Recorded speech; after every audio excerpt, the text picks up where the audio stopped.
The air in the workshop thick and heavy, a familiar cocktail of sawdust, soldering flux, and the faint, metallic scent of time itself.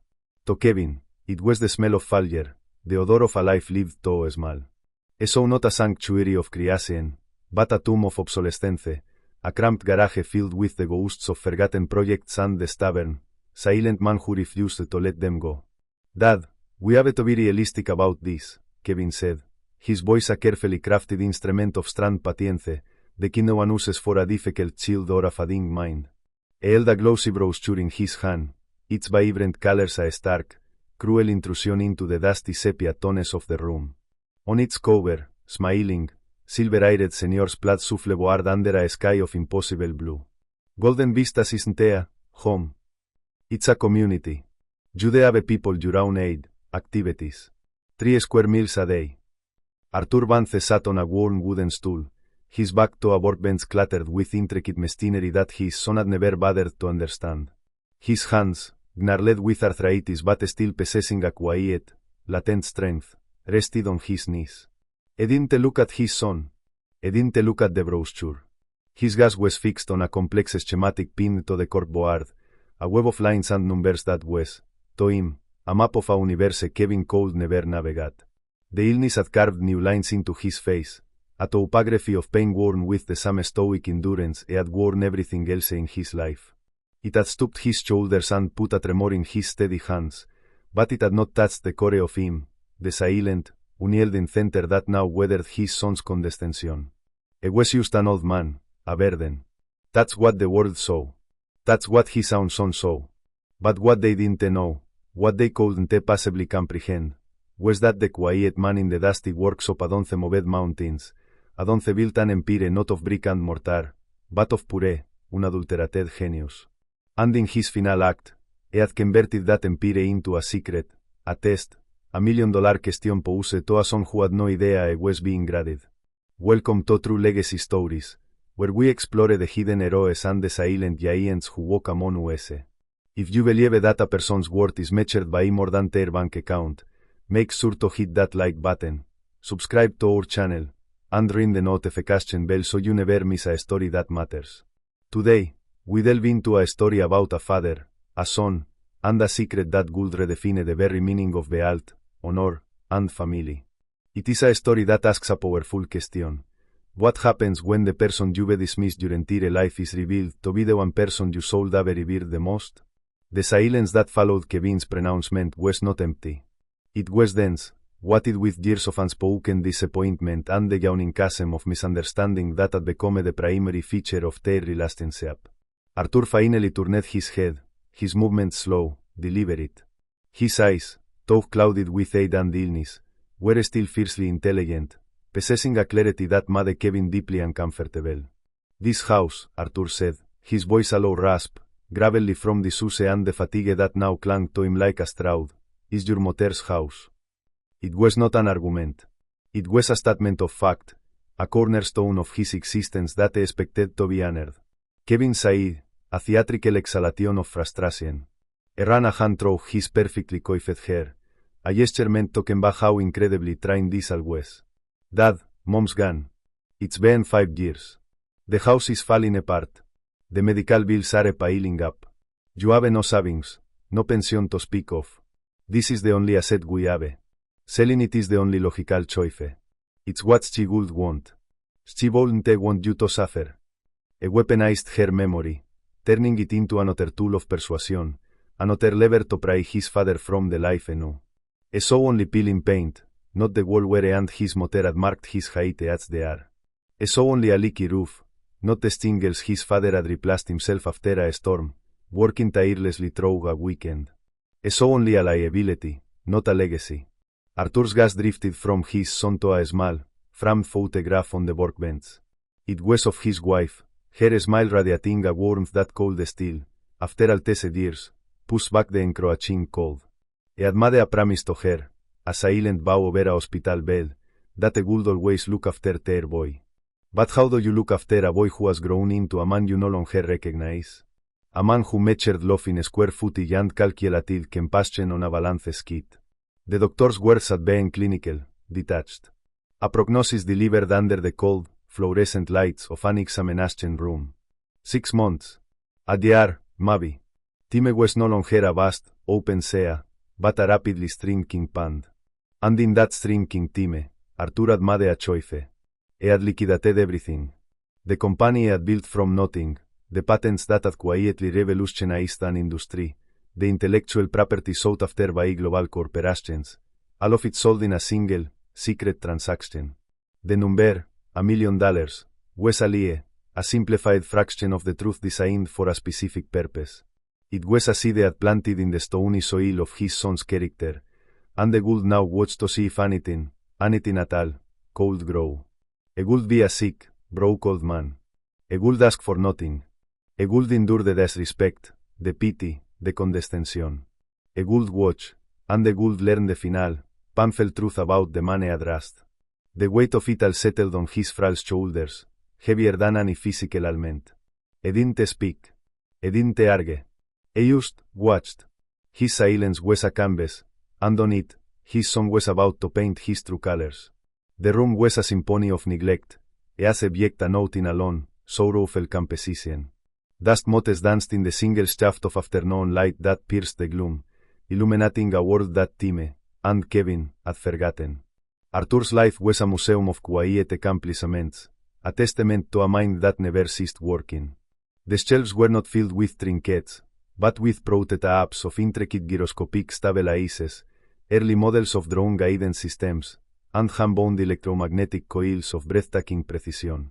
Textbooks on quantum physics and material science were stacked their pages filled with his own spidery, elegant annotations. To an educated, this was not a hobbyist's garage, it was the private laboratory of a master. But Kevin's eye was not educated, it was merely judgmental. He saw only clatter, the ardent yank of a man who couldn't let go of the past. He lived in a different world, a world of listuaun luxury cars, of mortgages that stretched his salary to its breaking point, of a desperate, clawing need to project an image of success that was as hollow as a drum. His father's humble, two-bedroom house was an anchor tied to his ankle, a constant, physical reminder of the working-class roots he so desperately wanted to escape. He felt a deep, Navin scam whenever he pulled his polished Herman sedan up to the curb, a scam he mistook for concern. He told himself he was doing this for his father's own good, a comforting fiction that masked the raw, ugly truth of his own selfish embarrassment. His father's illness was, in a twisted way, an opportunity, a chance to finally erase this monument to a life he deemed insufficient. Arthur had tried, in the beginning, to share his world with his son. He remembered a younger Kevin, a boy with bright, curious eyes, sitting on this very stool, watching him assemble a circuit board. He had tried to explain the magic of it, the way electricity could be taught to think, the silent language of resistors and capacitors. But the boy's eyes had glassed over. He had wanted the finished product, the remote-controlled car, not the knowledge of how it worked.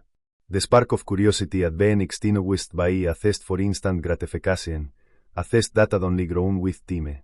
Now, that boy was a man who saw a circuit board and saw only 50 cents worth of plastic and wire. He had no concept of the intellectual architecture behind it, the years of study, the flashes of inspiration. He had no idea that the small, unassuming device his father was tinkering with was a prototype for a navigational system so advanced it could land a payload on a moving target from orbit. He was so young. The sale of the company had been the quietest, most significant event of Arthur's life. He had met with the buyers not in a sterile corporate boardroom, but right here, in this workshop. Men in suits that cost more than Kevin's car had stood in awe, their voices hushed with a reverence his own son could never muster.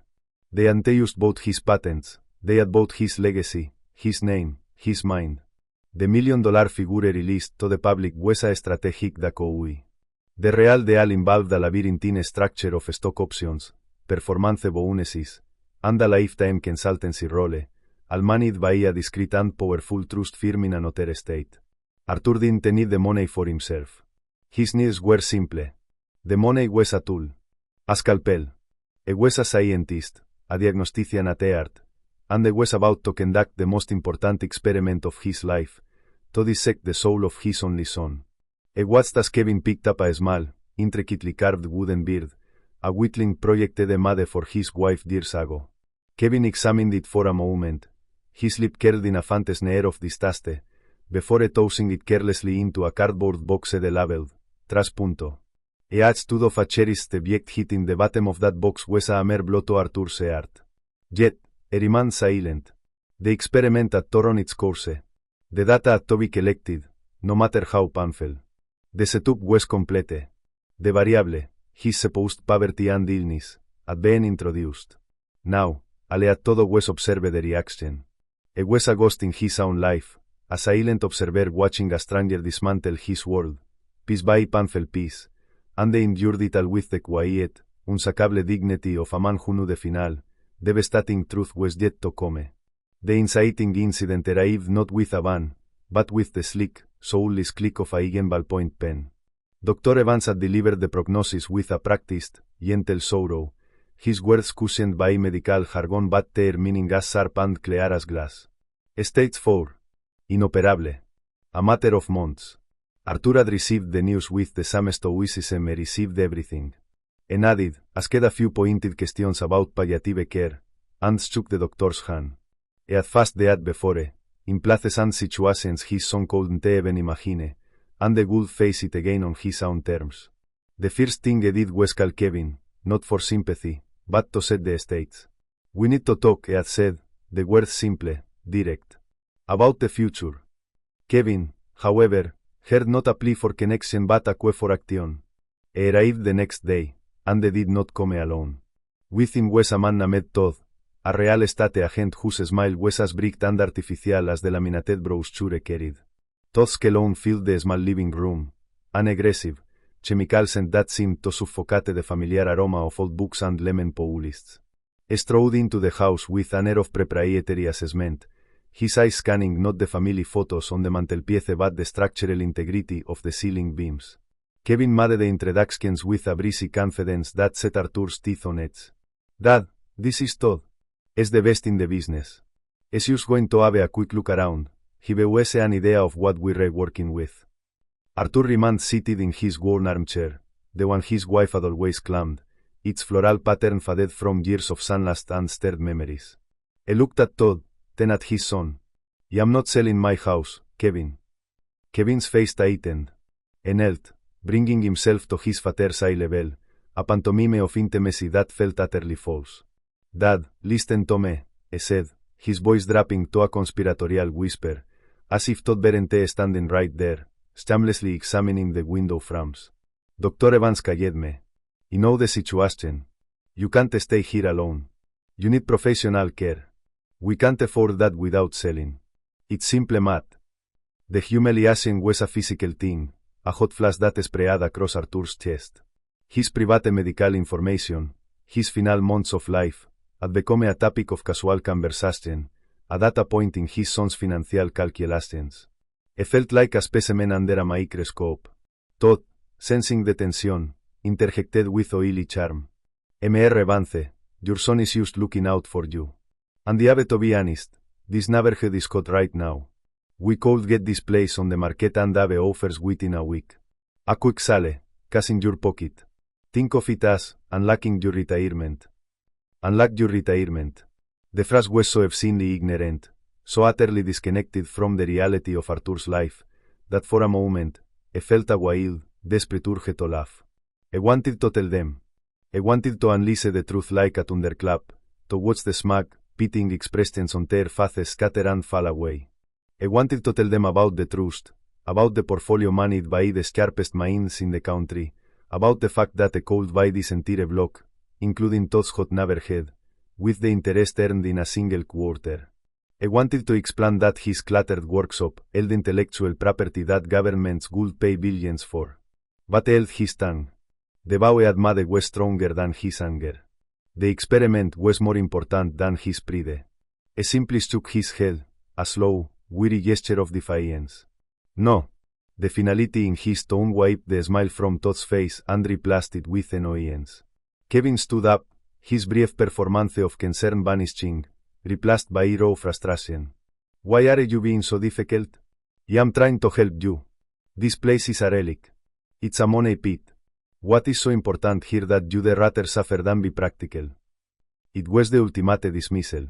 His life's work, his sanctuary, the home had built with the love of his life, all of it reduced to a single, insulting word, relic. It was a public challenge, a declaration that Arthur's judgment was flawed, his attachment sentimental and worthless. The line had been drawn.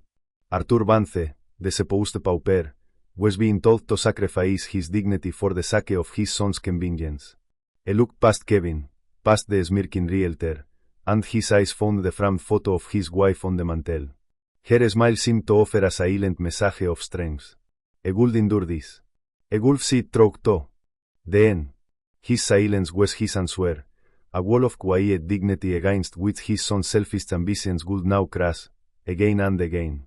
The disrespect, on a subtle undercurrent, now flowed like an open sewer through the small house.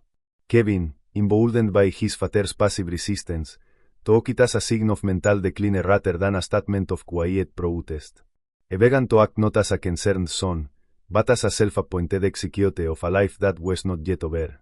He arrived one morning with a stack of flattened cardboard boxes and a roll of packing tape that scratched like a Vance as a torre of strips, the sound an assault on the morning's peace. He didn't ask. He announced, I'm just going to get a head start on some of this. No point in leaving it all to the last minute. He started in the living room, his movements brisk and efficient, a whirlwind of careless disregard. Books were swept from shelves into boxes without a glance at their titles. Figurines that Arthur's wife had collected were wrapped hastily in newspaper and shoved into a box marked Donations. He worked with a grim determination, a man clearing out a storage unit, not a home filled with the irreplaceable artifacts of a family's history. Arthur sat in his armchair, a silent, immobile witness to the dismantling of his world. He watched as Kevin picked up a snow globe, a cheap souvenir from a Lonago family trip to the mountains. Inside, plastic snowflakes swirled around a tiny log cabin. Arthur remembered buying it, remembered the look of delight on his young son's face. Kevin shook it once, watched the snow fall with a bored expression, and tossed it into the donation box. The small glass orb landed with a sickening thud. It was in this atmosphere of quiet desecration that Sarah arrived. Sarah was a hospice nurse, a young woman with keen, perceptive eyes and a calm demeanor that seemed to push back against the chaos Kevin was creating. She was there to assess Arthur's needs, to manage his pain, to make his final months as comfortable as possible. Her presence was an immediate and unwelcome complication for Kevin. Who are you? He asked, his tone accusatory, as if she were a trespasser. I'm Sarah, your father's palliative care nurse, she replied, her voice steady and professional. She extended a hand, which Kevin ignored. He waved a dismissive hand at the boxes. As you can see, we're a bit busy here. We're downsizing. Sarah's gaze moved from the chaotic scene to Arthur, who sat silently in his chair, his face a mask of weary resignation. She saw not a confused old man, but a man of profound and wounded dignity. Her training was not just medical, it was human. She was taught to observe, to listen to what wasn't being said. And the silence in this house was deafening. Over the next few days, Sarah became a quiet observer, a surrogate for the audience's growing suspicion. While tending to Arthur, she noticed the details Kevin had missed his entire life. She saw the advanced mathematical formulas scrawled on a notepad by his bed. She saw the worn copies of scientific journals that were far beyond the scope of a casual reader. She saw the intense focus in his eyes when he thought no one was watching, as he sketched a complex gear assembly on a scrap of paper. One afternoon, while helping him adjust his pillows, she noticed a small object on his nightstand. It was a coin, heavy and dark, its edges worn smooth with time. One side bore a strange, stylized crest she didn't recognize. The other, a cryptic series of letters and numbers. She watched Arthur later, during a painful spasm, his hand instinctively reaching for the coin, his fingers closing around it as if drawing strength from the cool, solid metal. It was a totem, a physical anchor in a sea of pain and indignity. Sarah tried to engage Kevin, gently. Your father has a brilliant mind, she said one day, gesturing to a shelf of his technical books. Did he work as an engineer? Kevin scoffed, not even looking up from his phone, where he was scrolling through real estate listings. He had a workshop. Tinkered with things. Never amounted to much. The lie was so casual, so complete, that it took Sarah's breath away. She looked at Arthur, who had heard the remark but gave no reaction. His endurance was monumental, almost inhuman. Sarah began to understand. This was not about downsizing. This was about erasure. Kevin wasn't just packing up his father's belongings. He was trying to pack up his father's identity, to reduce a complex and brilliant man to a simple, manageable problem that could be solved by a real estate transaction and a bed in a nursing home. The more she watched, the more she became convinced that the quiet, dying man in the armchair was infinitely more than he appeared, and that a great and terrible injustice was unfolding in the silence of this sad, cluttered house. The tension in the house coiled tighter, a spring being wound to its breaking point. Kevin, frustrated by his father's silent refusal to cooperate and increasingly unnerved by Sarah's watchful presence, decided to escalate his campaign. His persuasion had failed, so he would now resort to legal force.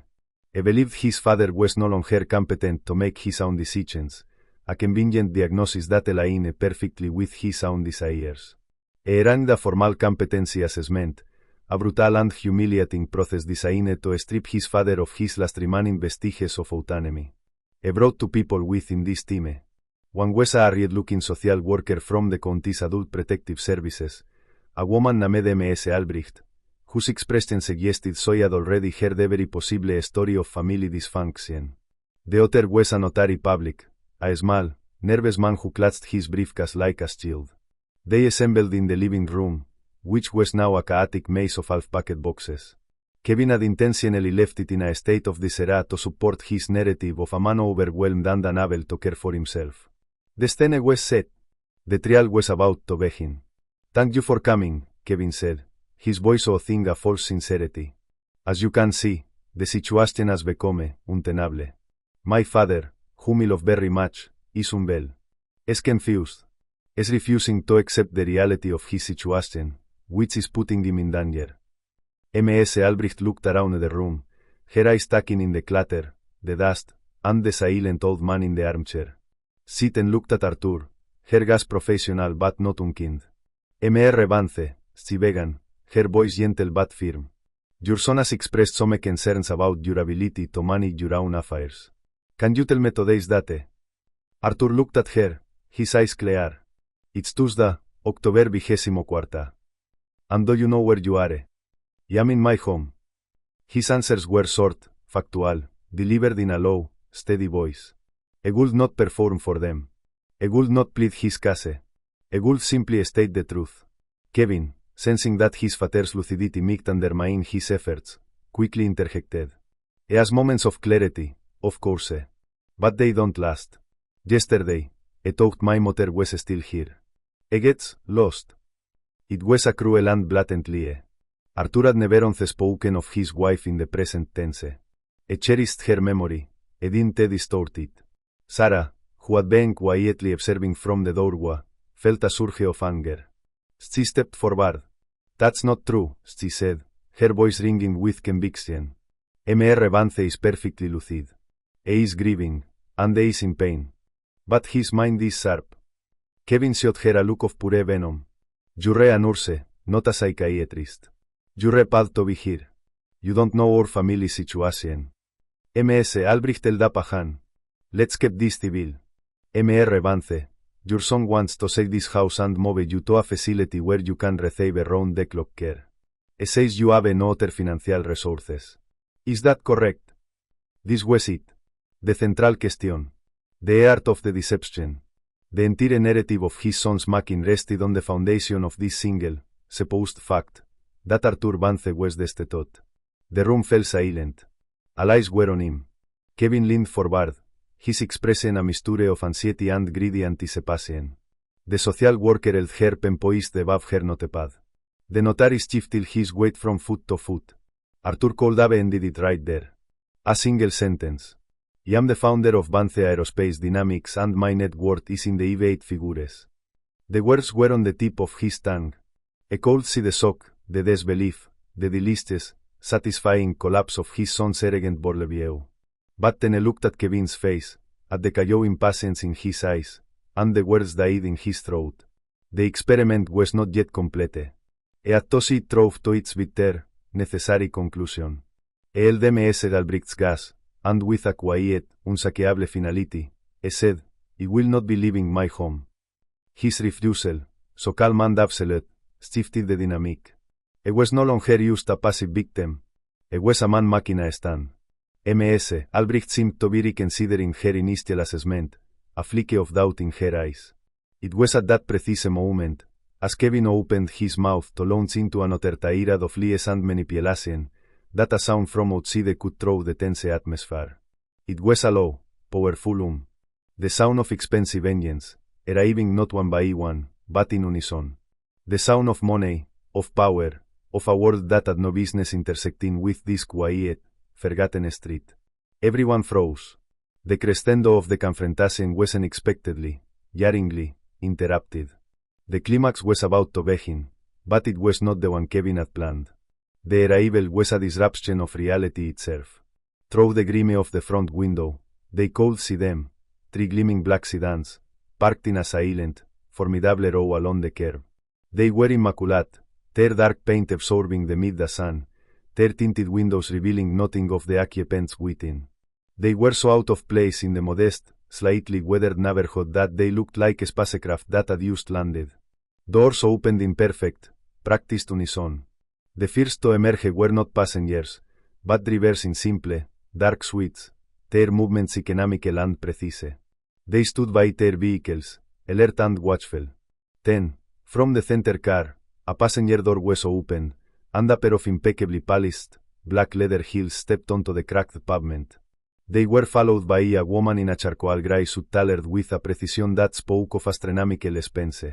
She was tall, poised, with silver hair cut in a sharp, elegant bob. Her face was a study in controlled intelligence, her eyes sharp and analytical. She carried a slim leather portfolio and moved with an aura of absolute, unsaqueable authority. She was followed by two men, also in dark suits, who flanked her like a Praetorian guard. They didn't look like lawyers, they looked like men who were accustomed to giving and receiving orders of great consequence. Kevin stared, his mouth slightly agape. Who the hell is that? He muttered, his carefully constructed drama instantly forgotten, replaced by a baffled confusion. He thought perhaps they were from the bank, for a closing on another. Ms. Albrecht and the notary were equally standing to silence. The procession started up the short walkway to the house. The woman in the lead moved with a purpose that was mesmerizing. Her gaze was fixed on the front door, ignoring the peeling paint and the overgrown rose bushes, as if she were looking at a destination of immense importance. Before Kevin could react, there was a firm, resonant knock at the door. It wasn't the tentative rap of a stranger, it was the confident, commanding knock of someone who expected to be answered. Sarah, closest to the door, instinctively opened it. The woman in the lead looked at Sarah, then her eyes scanned the room, taking in the chaotic scene of boxes, the confused social worker, the arrogant son, and finally, resting on the quiet, frail man in the armchair. A flicker of something, recognition, respect, perhaps even reverence, softened her severe expression for the briefest of moments. She stepped across the threshold, her presence immediately commanding the space, her two companions following and positioning themselves discreetly on either side of the doorway. The air in the room changed. The oppressive atmosphere of petty family squabbling was instantly replaced by one of Ige Stack's, corporate gravity. "Can I help you?" Kevin asked, recovering some of his bluster. He stepped forward, positioning himself between the visitors and his father, a self-appointed gatekeeper. "You must have their own house." The woman's gaze shifted to him, and it was like being examined by a powered microscope. It was a look of cold, instant dismissal. She did not deem him worthy of a direct answer. Her attention, her entire being, was focused solely on the man in the chair. She took a few steps forward, her movements smooth and deliberate, and stopped a respectful distance from Arthur. "Mr. Vance," she said, and her voice was as perfectly tailored as her suit, clear, resonant, and filled with a profound and startling deference. "It is an honor to see you again. I am Eleanor Sterling, CEO of Aerodyne Global." We spoke on the phone. Kevin's face was a mask of utter bewilderment. Aerodyne Global? He knew the name. Everyone knew the name. They were a titan of the aerospace and defense industry, a multi-billion-dollar corporation whose name was whispered in the halls of the Pentagon and on Wall Street. What in God's name would their CEO be doing in his father's dilapidated living room? He started to speak, to demand an explanation, but Eleanor Sterling grasped a single, manicured hand, a gesture that was not a request but a command for silence. And Kevin, for the first time in a very long time, oh well. The room was so quiet that the ticking of the grandfather clock in the hall sounded like a drum beat, marking time in a new and terrifying reality. The show was over. The truth had arrived. The monologue that followed was not delivered with theatrical flourishes, but with the calm, factual precision of a legal deposition. Eleanor Sterling's words were aimed at Arthur, but their impact was designed to detonate in the center of the room, shattering every lie and misconception Kevin had ever about his father. Mr. Vance, she began, her voice resonating with a depth, genuine respect that made Kevin's years of casual condescension seem like a chill ignorant cruelty. I came personally because the board of directors at Aerodyne Global wanted to express their profound gratitude. The V9 guidance system you developed, the one the world knows as the Pathfinder, has fundamentally changed the landscape of autonomous navigation. It is, without exaggeration, the single most important advancement in the field in the last 50 years. Kevin's mind reeled. The V9? He vaguely remembered his father working on something like that, a small, intricate box of wires and circuits in the workshop. Ed thought it was a hobby, a little gadget for a model airplane. He had no idea. Sterling continued, her gaze never leaving Arthur's face. When we acquired your company, Vance Aerospace Dynamics, we knew we were acquiring your patents. What we have come to realize is that we were acquiring a legacy. The workshop, out back, she said, with a slight, knowing smile, is not a garage, Mr. Vance. It is a national treasure. Our top engineers have been studying your prototypes, your notebooks, your schematics. They are baffled. They say it is the work of a singular genius, a decade ahead of its time. She turned her head slightly, her cool, assessing gaze finally falling upon Kevin. It was the first time she had truly acknowledged his presence, and the look in her eyes made him feel like an insect. Your son, she said, the words dripping with ether, was under the impression that your company was sold for $1 million. She paused, letting the statement hang in the air. That figure was a strategic necessity, designed for privacy and to minimize public exposure at your request. It represented only the initial transfer of physical assets. She opened the leather portfolio she was carrying. From it, she produced a single, elegantly printed document. The actual acquisition was a stock and intellectual property transfer valued at $72 million, she stated, her voice flat and devoid of emotion. Furthermore, the agreement included a lifetime royalty of 3% on any commercial application of your technology, and a permanent, salaried seat for you on our primary research and development oversight committee. Your trust, managed by the firm of Sterling, Blackwood, and Finch, currently has a net value, as of this morning, of $94,327,000. And it is growing. Silence. A profound, crushing, absolute silence. The number one in the air, an impossible, world-altering fact. $94 million. The social worker, Ms. Albrecht, stared, her pen frozen above her notepad, her mouth slightly open. The notary looked as if a mixed faint. Kevin's face had gone from confused to pale to a sickly, mottled gray. He looked as if he had been physically struck. His entire perception of his father, the narrative of the failed, pitiable old man had constructed and believed his entire life, had just been obliterated by a force he couldn't even comprehend. Sterling wasn't finished. She looked back at Arthur. The board has also authorized me to make you another offer, Mr. Vance. We want you to continue your work. We will build you a state-of-the-art laboratory, anywhere you choose. Your home, a new facility, on a mountaintop if you wish. You will have an unlimited budget and a full staff of the brightest minds in the field. Your mind is too valuable to be retired. She placed the new contract on a small table beside Arthur's chair. It was not a plea. It was an act of supplication. One of the most powerful corporations on the planet was begging the quiet, sick man in the faded armchair to please come and work for them, on any terrors desired.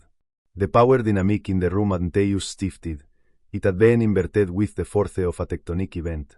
The humble, dismissed protagonist had been revealed as a king, and the arrogant, condescending son was now nothing more than a fool, a jester in a court never knew existed. The reveal was complete. The truth lay bare, and its light was merciless and blinding. The aftermath of the revelation was a vacuum, a void where sound and motion ceased to exist. The weight of $94 million seemed to press the air from the room, making it difficult to breathe. Kevin stood frozen, his face a canvas of conflicting, agonizing emotions. Shock gave way to disbelief to a dawning, horrified comprehension, and finally, comprehension to a wave of scam so profound it seemed to physically shrink him. It was a caricature of greed, a management to misjudgment.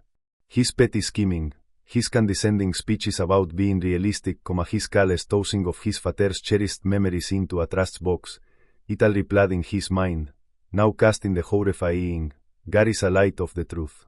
He had been trying to help a destitute father. He had been trying to swindle a king. The real estate agent, Todd, who had been lingering in the background, had quietly and discreetly tried to slip out the door, only to be stopped by the silent, unmoving presence of one of M.S. Sterling's men. M.S. Albrecht, the social worker, slowly closed her notepad. The case of the incompetent, indigent Arthur Vance was closed. She looked at him now with a new understanding, with a deep and profound respect for the man who had endured such abject humiliation with such quiet, monumental strength. Eleanor Sterling's team moved with quiet efficiency. One of the men began a calm, systematic catalogue of the items Kevin had thrown into the boxes, his gloved hands treating the subject with the care of a museum curator. He picked up the small, discarded snow globe, examined it, and placed it carefully on the mantelpiece, its proper home. The other man went to the workshop, not with a packing box, but with a high-resolution camera and a laptop, beginning the process of digitally archiving the treasure trove of Sebastian his boss had described. M.S. Sterling turned her attention back to Kevin. Her voice was no longer cold, it was something far worse. It was filled with a quiet, surgical pity. Your father's trust is, of course, his to control. He established it years ago with very specific instructions. His primary beneficiary was, and is, you, she said. The words should have been a comfort, but they were a new form of torture. However, she continued, the trust is also governed by a morality clause, written by your father himself. It gives the trustees, that would be my firm, discretionary power in cases of demonstrative filial neglect or exploitation. Your recent actions, Mr. Vance, they have been noted. The implication was clear. He had not only misjudged his father's word, he had, in his greed and ignorance, potentially written himself out of a fortune beyond his wildest dreams. He tried to speak. He opened his mouth, and a dry, croaking sound emerged. He wanted to apologize, to explain, to somehow undo the last several weeks of his life. But what could they say? I'm sorry he thought you were worthless. I'm sorry he treated you like a burden. I'm sorry he didn't realize you were secretly a multimillionaire genius. The words were grotesque, impossible. They would only confirm the shallow, opportunistic nature of his character. He looked at his father, truly looked at him for the first time, not as a problem to be solved, but as the man who held all the cards, the man whose quiet disappointment was now a judgment more damning than any court could ever render. His honor was not restored by a scout, but by the crushing, undeniable weight of the quiet truth. The stamp was his alone, a heavy cloak he would now wear for the rest of his life. The resolution did not come with a dramatic confrontation or a tearful reconciliation. Such things were not Arthur Vance's way. He had not orchestrated this reveal for revenge, but for clarity. He was a scientist, and his experiment had yielded its definitive, heartbreaking result. He looked at his son, the man-child standing scattered in the wreckage of his own machine, and he felt not a surge of triumph, but a deep, hollow ache of sorrow. This was the legacy he had feared, a son so blinded by the superficial metrics of modern success that he could no longer recognize true worth, even when it was sitting right in front of him his entire life. With a slow, deliberate movement, Arthur picked up the contract Ms. Sterling had offered him. He held it for a moment, then placed it back on the table, and signed. "I will not be needing a new laboratory," he said, his voice quiet but firm. "My work here is done." A flicker of disappointment crossed Ms. Sterling's face, but she nodded in understanding. Arthur then looked at her, his gaze unwavering. "However, I will accept the consultancy role. On one condition. My nurse, Sarah," he said, nodding towards the young woman who had been his silent ally, "will be hired as my project manager and personal liaison to the company. She will be compensated at a senior executive level, effective immediately. She is a person of integrity. A rare and valuable commodity." Sarah stared, standing to disbelief. In a single sentence, the quiet old man she had cared for had used channeled her life, rewarding her simple, human decency with a gesture of staggering generosity. It was his way. He did not lecture about honor, he demonstrated it. He did not preach about character, he rewarded it. Finally, he turned his gaze back to his son. Kevin looked up, his eyes pleading, desperate for a word of forgiveness, of explanation, of anything that might lessen the crushing weight of his scam. But Arthur offered no such comfort. He simply looked at the house, at the walls that held the memories of his wife, at the sunlight streaming through the window, illuminating the dancing dust motes of a life well lived. "The house," he said, to no one in particular, "is not for sale." He remained in his chair, a quiet king on a humble throne, vindicated but not victorious. He had lost a son long before he had gotten sick, and no amount of money could buy him back. Kevin was left standing alone in the center of the room, a ghost in his own future, surrounded by a fortune he might never inherit and a paternal love he had just discovered he had never truly understood. The black sedans departed as quietly as they had arrived. The social worker and the notary had vanished. The house fell silent once more, but it was a different kind of silence. It was no longer the silence of neglect and despair, but the silence of profound, unalterable truth. Arthur remained in his home, the home he had shared with his wife, until the very end. Aerodine Global, true to their word, retrofitted it with the finest medical technology available, turning a spare bedroom into an intensive care unit that was the envy of the local hospital. Sarah became his first and loyal gatekeeper, managing his affairs and, more importantly, guarding his peace. Kevin was not banished. In a final act of quiet, heartbreaking grace, Arthur did not cut him off. But he was no longer the center of his father's world.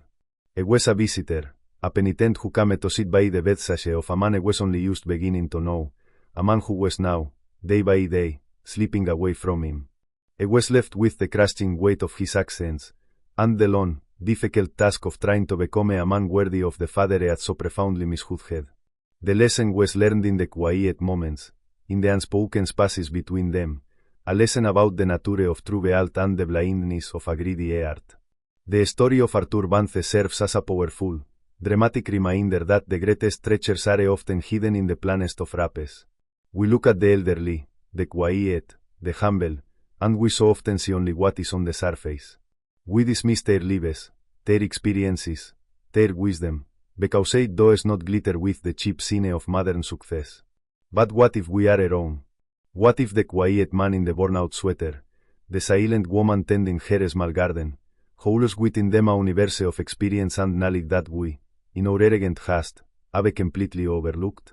The world is full of hidden giants and quiet heroes. It is a world where a cluttered workshop can hold the keys to the future, and a faded armchair can be the throne of an unrecognized king. What do you think is the true measure of a person's life? Is it the money they accumulate, or the legacy of integrity they leave behind? Share your thoughts with us in the comments below. Your perspective is what makes this community so vital. And if you were moved by this story of vindication and believe that true honor should always be recognized, please give this video a thumbs up, and don't forget to subscribe to True Legacy Stories and hit that notification bell. You won't want to miss the next chapter of incredible, inspirational truth that we have to share. Thank you for watching. Thank you for listening. And thank you for remembering that a person's worth is not in what they have, but in who they are.